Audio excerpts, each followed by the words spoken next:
Mekian, Homeworld. Mechu, a Terran-like world with great diversity of life and environments.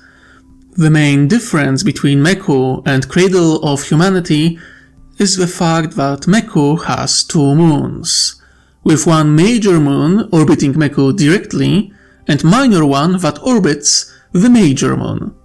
Moons are known as Luro and Lura, with Luro being bigger rock moon and Lura being smaller metal moon. Presence of two moons is a source of significant strength of ocean and sea tides on Mechu and changes in the weather.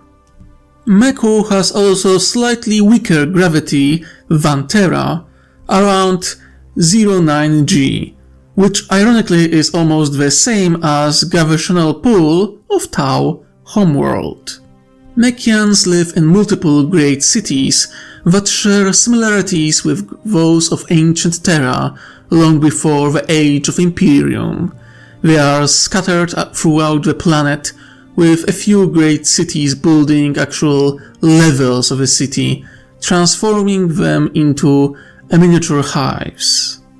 But even those creators of metropolis are pale comparison to the mighty hive cities of the Imperium. Physical characteristics: Type: Abhuman. Height: 1.9 meters. Weight: 80 kilograms.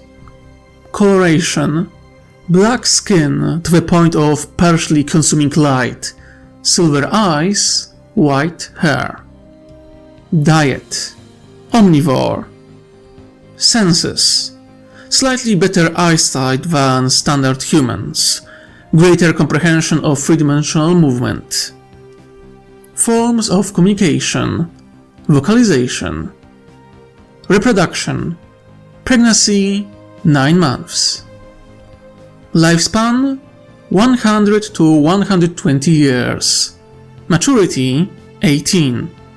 Special traits: Mekians are abhumans, most likely intentionally genetically modified to be most efficient in void environment. They are very resilient to changes in gravity, g-forces, and to muscle mass loss caused by the change in gravity they experience. By all accounts, Mekians can endure both zero-g and high-gravity environment, although they prefer environment of artificial or medium gravity. They have natural ability to move in zero-g with ease and have great comprehension of three-dimensional space. Their completely black skin is different of that of normal humans. Their skin and organism as a whole is far more adept in handling radiation, space radiation more specifically. Mekians manage to establish symbiotic relationship with a type of fluorescent algae that they grow on their skin in style of living tattoos. Similarly to humans, Mekians have psychers, but what is interesting is that Mekian psychers can create communes that allow their vessels to travel through the warp. This is most likely effect of one of the ancient navigator houses breeding into wider Mekian population, somewhat passing on navigator gene without classic third eye mutation. Psychological characteristic: Mekians are abhumans, and through millennia they changed a lot and see themselves as separate to humanity. They were nomads traveling in impressive fleet on great starships. They saw much, and their travels changed them. The biggest difference is overall disgust with greed. Greed is shunned among the Mekians to the point of being a felony in the past. To be greedy meant stealing their resources that had to be given equally to an entire community, so it could survive in the void. The same way Mekians despise posh depictions of art and any kind of wastefulness. Function over form is coded into their DNA. Everything they build, use, and even wear is stark show of that fact. Their civilization might look plain, but it's well-oiled mechanism. It's functional and efficient to its core. Mekians are far more communal and collectivist compared to standard humans. They are also brutally meritocratic. Only the best of the best have the right to rule or even vote on given subjects. Mekians are adventurous people who spent much of their history in the void. As such, their culture is deeply tied to starships. Spiritual belief that every vessel has a soul is common among Mekians, some even believing that all machines and tools have a spirit. Fluorescent algae tattoos are very important to Mekians. Type of algae, its placement, and how it grew have a meaning. Mekians have a deep culture of self-sacrifice. In the void travel, people had to sacrifice themselves in the name of accomplishing dangerous repairs or survival of the rest of the crew. Mekians are a strict society with ranks, working as their own caste system, where the smartest and most talented have the highest ranks and power, when those who don't live in the lower castes. Unlike many other societies, high caste isn't connected to luxury or some kind of list of privileges. As stated before, Mekians despise wastefulness and have little appreciation of luxury. Higher rank means more responsibility. That's all there is to it. Mekian culture demands all other people to be martial in some way. When the danger comes, all Mekians must be ready to fight. This is a remnant of their past, when they were traveling through void. Every member of their fleet had to be ready to defend the ship, if needed. Their tradition remained after they settled down, the majority of Mekians owning their own firearms and all going through obligatory military training and service. Because of their communal culture, there is little crime among the Mekians. They managed to create a very orderly society. That's the society that Mekians created in millennia of their existence. Few can fully appreciate how much their history molded them into what they are now. While they share many characteristics with standard humans, some scholars wonder if because of cultural differences and changes to their mentality, if they shouldn't be reclassified as mutants, or maybe outright xenos, because how much they differ from humanity. History. It isn't clear when the Mekians became void ship nomads.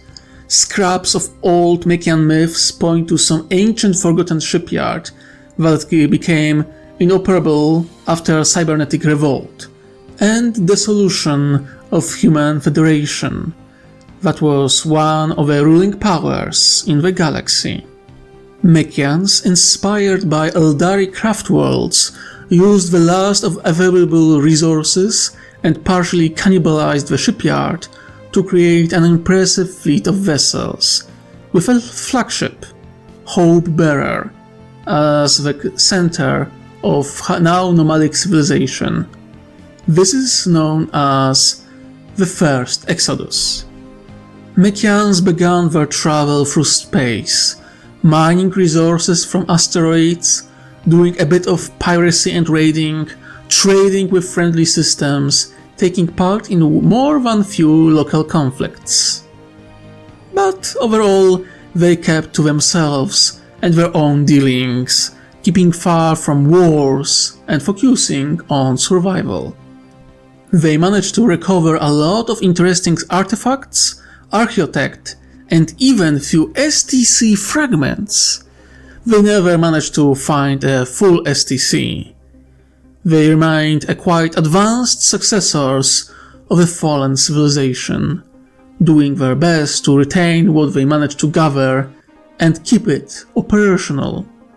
But as the age of strife continued and warp storms grew thicker, Mekians suffered more and lost a lot. Xenos and other humans gained advantage and struck at their fleet. They had to sacrifice much in the name of survival. Because of the fear of AI, Mekians had to use prisoners or their own people to use with their technology. That was until one of their greatest researchers managed to find an ancient piece of technology that allowed Mekians to create copies of human brains. No need for full servitors when you can clone brains alone and use them for your machines. In a way, Mekians start to use an equivalent of Janus simulacra known within the Imperium of Man. In the late Age of Strife, Mekians were getting back on their feet. They managed to recover after a long period of loss and sacrifice, expanded their fleet, even secured a small region of space full of resources, which they could mine and trade with local human and even few Xenos civilizations. In this period of rebuilding, Mekians encountered the first scout fleets of a Great Crusade. The Imperium of Man with their Emperor was getting closer and closer to their borders. Mekians, seeing the Emperor as a tyrant who would attempt to subdue their culture and place them as second-class citizens for being subhumans, decided to escape the reach of the Imperium. So-called Second Exodus was hard for Mekians. They escaped far into the outer rim of the galaxy, hiding beyond the reach of the Imperium, the only contact being an occasional rogue trader and nothing else. Mekians learned to survive on the edge of the galaxy, hiding at the eastern fringe of Ultima Segmentum. They bore distant witness to the Horus heresy and the Great Scouring. They felt safer. The Imperium was weakened. They hoped it would fall apart. But it didn't happen. Imperium somehow prevailed, although it was a pale imitation of its former self. With Imperium being weaker, Mekians grew a bit more confident, making contact and trade deals more frequently, hopeful that without the mad tyrant at the helm, Imperium will transform into something better. They were proven wrong. When Ecclesiarchy became the Church of the Imperium, Mekians described Imperial belief in the divinity of the God Emperor as madness, confident that they were safe. They were wrong. Imperium gained interest in Mekians, Ministorum especially, after their preachers were stopped from entering Mekian vessels, and at least one lost life after trying to violently destroy a shrine to one of the vessel's spirits.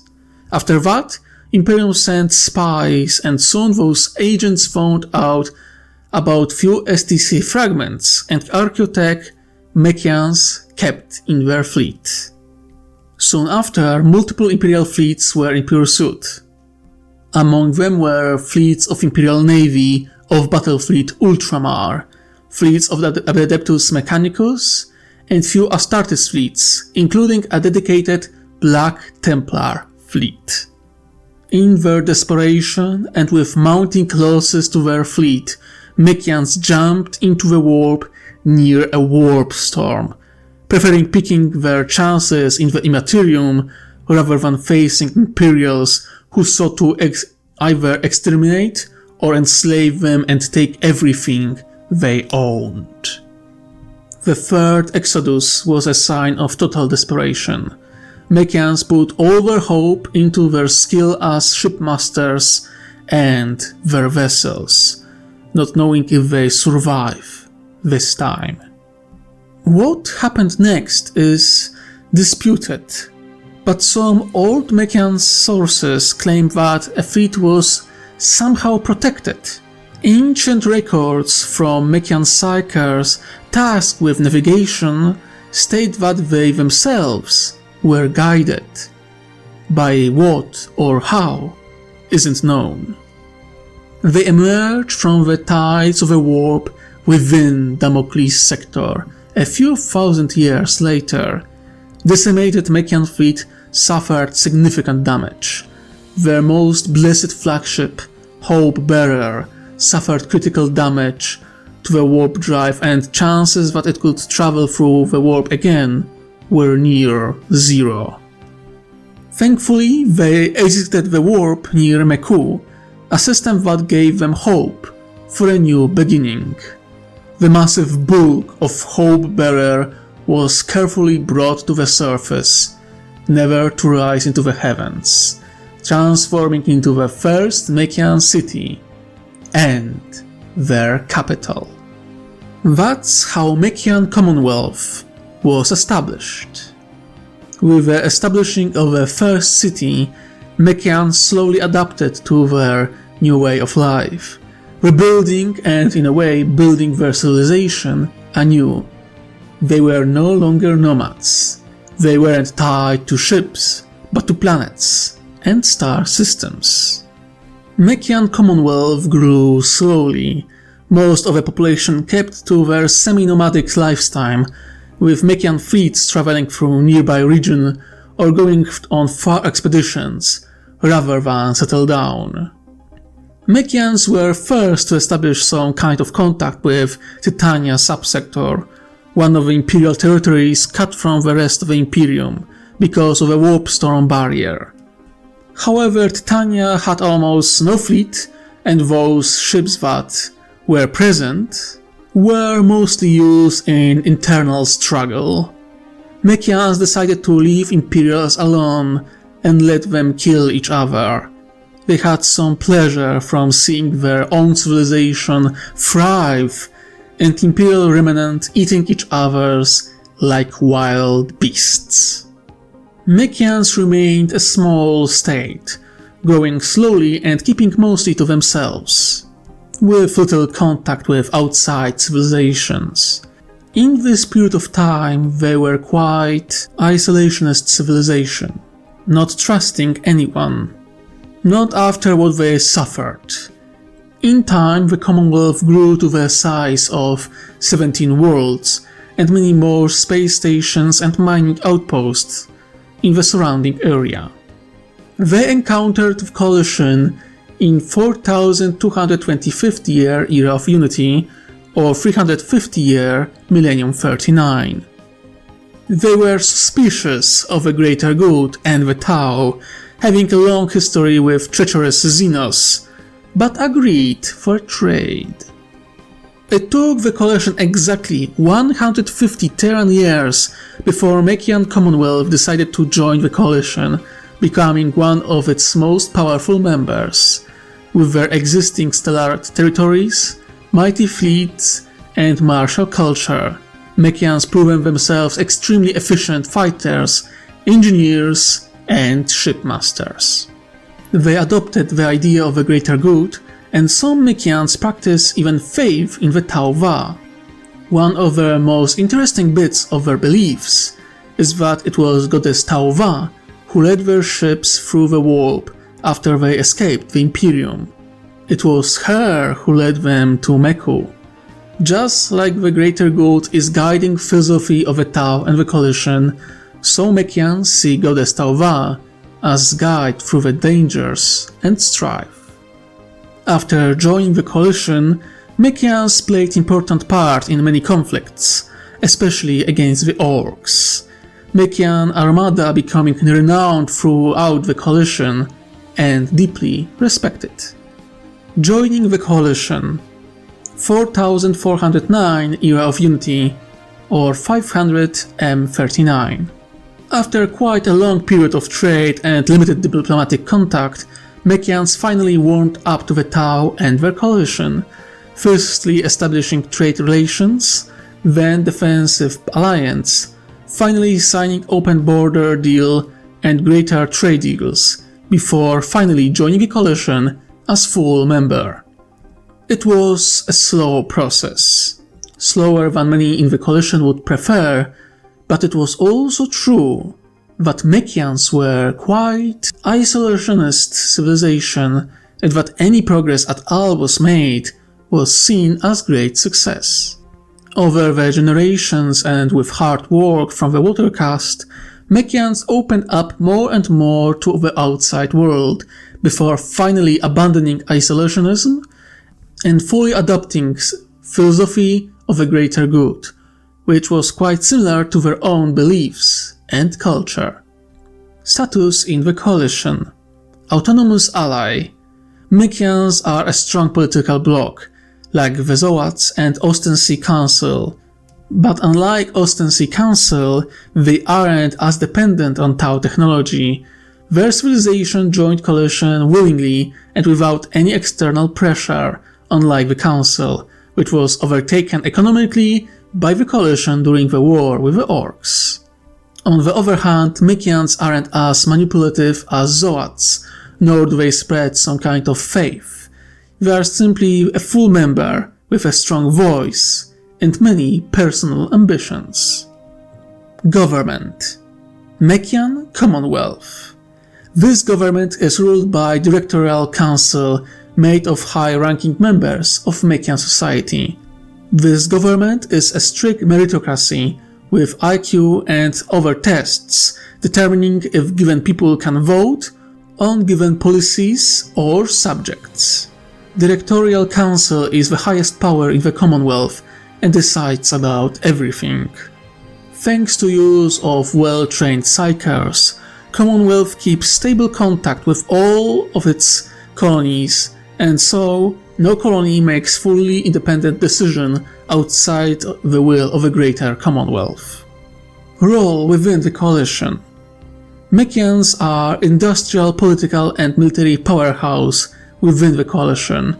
Not the biggest one in the coalition, but big enough that they shouldn't be ignored. Although you can find great soldiers, engineers, traders and diplomats, the true might of Mekians is in their navy, which uses their own unique designs based on what designs they managed to secure from their times as nomads. Mekians can be found all over the coalition, usually as part of Commonwealth merchant fleet. Their exploratory fleets are also an important part of coalition naval forces. Mekians are great explorers and voidsmen, not to mention shipbuilders. Few of the greatest of Earth-caste shipbuilders can match the talent and experience of Mekian counterparts. It is well known that Commonwealth shipyards can produce one of the most efficient and compact vessels within the entirety of a coalition. Selling ships is a great source of revenue for the Commonwealth. The Commonwealth have very well trained army and navy. They have very unique weapons and vehicles. Mekian ground forces are famous for their crowels, multi-leg walkers.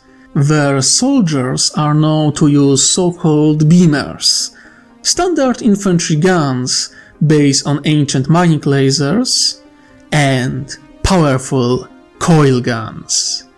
They have one of more diverse military arsenals in the coalition, offering an interesting alternative to Tau designs. Exoskeletons and anti-grav harnesses are also known to be part of Mekian military equipment. Those especially are highly valuable, and many species adopted similar designs for their own military forces, although usually brought in limited number because of costs. Friendly competition between Tau and Mekian military complex is a good source of military technological progress, even in times of peace, as both sides compete to create more appealing weaponry. For example, Gwevesa, while being a puppet of a Tau and utilizing Tau-designed pulse weaponry and armor, prefer Mekian walkers instead of Tau battlesuits. Their void ships are one of the most compact and deadly in the Coalition, proving themselves worthy of prize many times throughout their history. Many design solutions created by the Mekians in their thousands of years of nomadic travel were adopted by the wider Coalition. They are a valuable and respected member of the Coalition. But the shadow of Damocles' Gulf Crusade draws near, and the Mekian Commonwealth will be placed right in the middle of the Imperial Crusade's path. The question is, will Commonwealth prevail? There is no escaping this time. There will be no fourth Exodus. This time, they will have to stand and fight. Only time will tell what will break first: Commonwealth or Imperial Crusaders.